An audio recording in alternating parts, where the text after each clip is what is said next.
Only on RTV6, it was supposed to be a third option for police to send homeless people who needed help, but not to a jail or a hospital. New at 11, we learned that third option often isn't used because the department policy centered around public safety for officers. Tonight, an exclusive look at what those issues are and the challenges officers face when they have to make a decision about where people in need end up.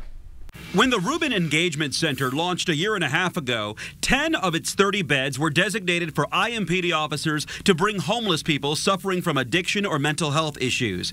It was an option besides arrest. But department policy is, when you get in the back of a squad car, you're in handcuffs. And that has presented a problem. We handcuff prisoners. That's part of our policy. If you're going to put them in the car, you handcuff them. When someone dressed like me shows up in uniform, that presents a message right off the bat. So we at IMPD were working very hard to change that message and that perception that it always means arrest, because it does not always mean arrest. Sergeant Catherine Cummings oversees IMPD's behavioral health and mobile crisis assistance teams.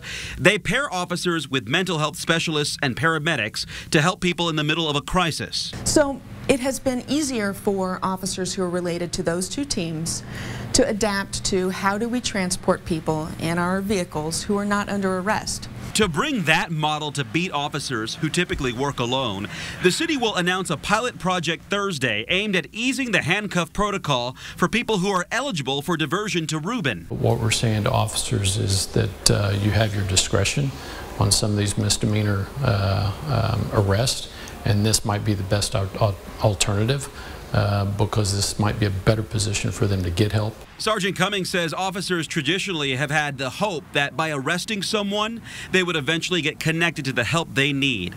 She hopes the new pilot program will help put all of Reuben's beds to use. So officers are excited about having this option to look for ways other than making a criminal arrest to get people the help that they need.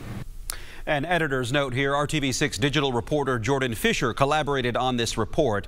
The city will formally announce the pilot program Thursday. Chief Roach says if successful, he hopes the program will eventually be rolled out across all of IMPD's districts.